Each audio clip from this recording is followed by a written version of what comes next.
नमस्कार दोस्तों, इकोनॉमिक्स में आप सभी का स्वागत है। तो जैसा कि आप सभी जानते हैं, हमारा बिजनेस स्टडीज का क्रैश कोर्स चल रहा है और आज हम लोग पढ़ने वाले हैं साइंटिफिक प्रिंसिपल्स ऑफ मैनेजमेंट। कल तक हमने हेनरी फ्योल के 14 प्रिंसिपल्स ऑफ मैनेजमेंट कवर किए और आज हम लोग स्टार्ट करेंगे FW टेलर यानी फ्रेडरिक विंसलॉ टेलर के साइंटिफिक प्रिंसिपल्स ऑफ मैनेजमेंट। सबसे पहले मैं आपको बताता हूं, फ्रेडरिक विंसलॉ टेलर उन्होंने साइंटिफिक अप्रोच दी मैनेजमेंट को। साइंस मतलब which is something based on experiments, which is something based on cause and effect relationship, which is something based on logic. तो ये इन्होंने हमारे 4 साइंटिफिक प्रिंसिपल्स दिए और 8 साइंटिफिक टेक्निक्स दिए, जिसमें से आज हम सिर्फ साइंटिफिक प्रिंसिपल्स कवर करेंगे। तो चलते हैं, शुरू करते हैं। सबसे पहला जो साइंटिफिक प्रिंसिपल है वो है science not rule of thumb.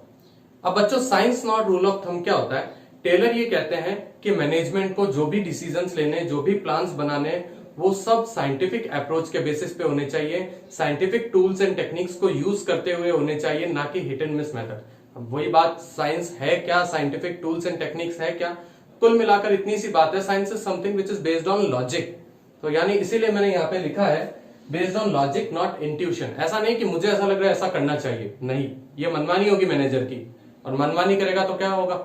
कर लो भाई, एक बार सक्सेसफुल हो गए, दो बार हो गए, 3 बार नहीं हो गए, बार सक्सेसफुल नहीं हो सकते। तो इसीलिए जो भी आपको डिसीजंस लेने वो किसी लॉजिक पे बेस्ड होने चाहिए, इंट्यूशन के बेस पे नहीं होने चाहिए, ना आपके पास्ट एक्सपीरियंस के बेस पे। और ऐसा नहीं कि आपको तुक्का मार रहे हो, hit and miss methods use कर रहे हो, ऐसा नहीं चलेगा। आप fully logical cause and effect relationship पे बेस्ड, एक्सपेरिमेंट्स पे बेस्ड जो भी आपकी टेक्निक्स है उन्हें यूज कीजिए और फिर डिसीजंस लीजिए। यही scientific principle, science not rule of thumb कहता है। सेकंड प्रिंसिपल की तरफ चलते हैं। सेकंड प्रिंसिपल हमारे सामने है harmony not Discord. Harmony not Discord क्या होता है बच्चों? इसको समझते हैं, एक कहानी से समझते हैं। हमारे सामने मैनेजमेंट और वर्कर्स, 2 ग्रुप्स हैं एक ऑर्गेनाइजेशन में, एक है मैनेजमेंट और एक है वर्कर्स। अब अक्सर होता क्या है, मैं आपको एक डायग्राम से समझाता हूं। सपोज ये है हमारा मैनेजर। अब ये जो है हमारा मैनेजर, ये क्या सोचता है?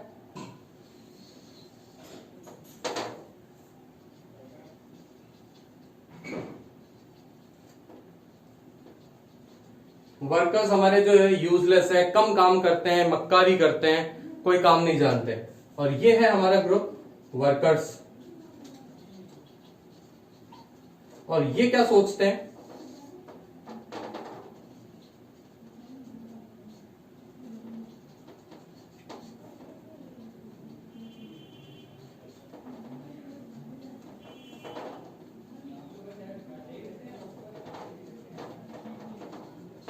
ये बच्चों ये सोच रहे हैं कि कितना काम करवा रहे हैं मैनेजर हमसे और पैसा भी कम दे रहे हैं, we are underpaid, we are overburdened. तो ये जो दोनों के बीच में, मैनेजर और वर्कर, इन दोनों के बीच में क्या हुआ? एक दूसरे के प्रति नेगेटिव एटीट्यूड हो गया। और जहां एक दूसरे के प्रति नेगेटिव एटीट्यूड होंगे तो काम कैसे चलेगा? दोनों के मानते हैं सर्टेन ऑब्जेक्टिव्स है। मैनेजमेंट चाहता है कि हमारा ऑर्गेनाइजेशन ग्रो करे, ऑर्गेनाइजेशन में ज्यादा से ज्यादा प्रोडक्शन हो। वर्कर चाहते हैं कि हमें पैसा ज्यादा मिले। बट इस अप्रोच से तो दोनों का काम नहीं चलेगा। मैनेजर चाह रहा है कि भाई वर्कर जो है हमारे वो मक्कार हैं और उन्हें पैसा हम ज्यादा दे रहे हैं, और वर्कर सोचते हैं कि हम इतना काम करते हैं, हमें पैसा कम मिल रहा है। तो ये नेगेटिव एटीट्यूड को हमें बदलना है पॉजिटिव एटीट्यूड के अंदर। There is a need for positive attitude. हमारी इकोनॉमिक्स की तो टैगलाइन भी यही है, एटीट्यूड अचीव्स एवरीथिंग। तो ये पॉजिटिव एटीट्यूड कैसे आएगा? ये पॉजिटिव एटीट्यूड आएगा मेंटल रेवोल्यूशन से। मेंटल रेवोल्यूशन एक साइंटिफिक टेक्निक है, उससे हमारे क्या होगा? हम कंप्लीटली मैनेजमेंट और वर्कर्स का एक दूसरे के प्रति एटीट्यूड चेंज करेंगे, उन्हें पॉजिटिव बनाएंगे, ताकि ऑर्गेनाइजेशन में जो रिजल्ट्स है वो पॉजिटिव आए। और वो कैसे हो सकता है कि भाई ये मैनेजमेंट शुड शेयर गेन्स। अब मैनेजमेंट को ये सोचना बंद करना है कि वर्कर्स आर यूजलेस। मैनेजमेंट ये बोलेगा ये लो पैसे प्रॉफिट में से, यानी प्रॉफिट शेयर करेगा, अपना गेन शेयर कर रहा है, ठीक है? या भाई इंसेंटिव्स वगैरह दे रहा है अच्छा काम होने पे। और जो वर्कर्स हैं, वर्कर्स क्या करेंगे फिर? सर कितने अच्छे हैं, यानी हमारे मैनेजमेंट वाले जो सर हैं वो कितने अच्छे मैनेजर, हमारा कितना अच्छा है वो, और वो क्या करेंगे, वो अपना 100% देकर काम करेंगे, अपना 100% देकर काम करेंगे। तो ये जो चीज है हमारी कि भाई मैनेजर वर्कर्स से गेन शेयर कर रहा है, वर्कर्स अपना बेस्ट काम कर रहे हैं, और एक दूसरे के प्रति जो पॉजिटिव एटीट्यूड आया है उससे क्या होगा, ऑर्गेनाइजेशन के अंदर हार्मनी बनी रहेगी, कोई भी टाइप के डिस्कॉर्ड यानी कोई भी टाइप का डिस्प्यूट नहीं होगा, कॉन्फ्लिक्ट नहीं होगा, और सब आपस में एक अच्छे माहौल में काम कर सकेंगे। ये जो साइंटिफिक प्रिंसिपल है ये है हार्मनी नॉट डिस्कॉर्ड। तो चलो बच्चों, हम अब चलते हैं अपने scientific principle cooperation not individualism की तरफ। तो बच्चों, ये जो कोऑपरेशन नॉट इंडिविजुअलिज्म है, ये एफडब्ल्यू टेलर के ही एक प्रिंसिपल हार्मनी नॉट डिस्कॉर्ड जो भी हमने पढ़ा उसी का एक्सटेंशन है, यानी उसी पे बेस्ड है, उसी के आगे की कहानी है। अब इसमें क्या होगा कि कोऑपरेशन नॉट इंडिविजुअलिज्म ये कहता है कि ऑर्गेनाइजेशन में आपस में टीम स्पिरिट और कोऑपरेशन के अंदर काम होना चाहिए। ऐसा नहीं कि सब इंडिविजुअली अपना अपना हित देख रहे हैं, यानी जो मैनेजमेंट है वो वर्कर्स से क्या करे, वो वर्कर्स से सजेशन ले, अगर कोई भी प्लान्स एंड पॉलिसीज बना रहा है तो उन्हें कॉन्फिडेंस में ले कि हाँ हम ये करना चाह रहे हैं, आप अपनी सजेशन दो। जैसे ये यहाँ पे मैंने लिखा भी है, सजेशन फ्रॉम एम्प्लॉइज, और यही चीज हमने एक और principle of management Henry Fayol के जिसका नाम है इनिशिएटिव, उसमें भी पढ़ी है। यानी ये और इनिशिएटिव, ये दोनों प्रिंसिपल आपस में कॉम्प्लीमेंट्री है। ओके, देन उससे क्या होगा, अगर ये सजेशंस लेंगे और वर्कर्स भी कोई अनरीजनेबल डिमांड नहीं कर रहे, कोई स्ट्राइक नहीं कर रहे, इससे आपस में इन दोनों की अंडरस्टैंडिंग बनेगी। आपस में एक दूसरे के प्रति ओपन कम्युनिकेशन सिस्टम भी एस्टेब्लिश करना चाहिए मैनेजमेंट को अपने ऑर्गेनाइजेशन के अंदर। अगर ओपन कम्युनिकेशन सिस्टम हो रहा है कि वर्कर्स अपनी ग्रीवेंसेस, अपनी शिकायतें समझा पा रहे हैं, और मैनेजमेंट भी अपनी प्लान्स एंड पॉलिसीज से रिलेटेड कोई सजेशन ले पा रहा है, कोई अपनी डिमांड बता पा रहा है, तो उससे क्या होता है, आपस में अंडरस्टैंडिंग बनती है, और जहां अंडरस्टैंडिंग होगी वहां काम नेचुरली अच्छे से होगा। तो और अगर अच्छे सजेशंस मिल जाए मैनेजमेंट को तो इससे ज्यादा फायदेमंद क्या हो सकता है। और मैं तो कहता हूं अच्छे सजेशंस के लिए मैनेजमेंट क्या करेगा, वो वर्कर्स को रिवॉर्ड भी देगा। ये सब काम करने से क्या होगा, आपस में कोऑपरेशन बना रहेगा, और मैनेजमेंट जो है वो स्मूथली रन करेगा किसी भी ऑर्गेनाइजेशन के अंदर। ओके, देन अब हम बात करते हैं, नेक्स्ट जो हमारा प्रिंसिपल आ रहा है वो है development of workers to their greatest efficiency and prosperity. अब ये क्या होता है, एक चीज होती है इंडस्ट्रियल एफिशिएंसी, और वो बनती है किससे, वर्कर एफिशिएंसी से। एफिशिएंसी का मतलब क्या होता है बच्चों, हमने पहले चैप्टर में देखा है, एफिशिएंसी का मतलब होता है work is completed on time with minimum cost and maximum utilisation of resources, यानी कम खर्चे पे और अच्छे से रिसोर्सेज को यूटिलाइज करते हुए काम हो रहा है, उसी चीज को बोलते हैं एफिशिएंसी। अब वर्कर्स अपना काम एफिशिएंसी से कैसे कर सकते हैं, उसके लिए हमें देना पड़ेगा वर्कर्स को ट्रेनिंग।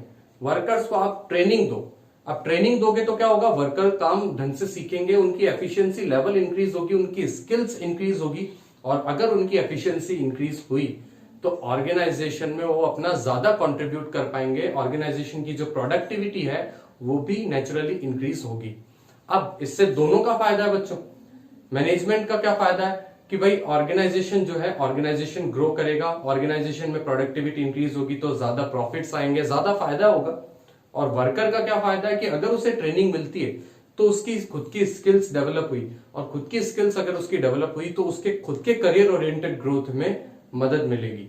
तो ये होता है principle development of workers to their greatest efficiency and prosperity.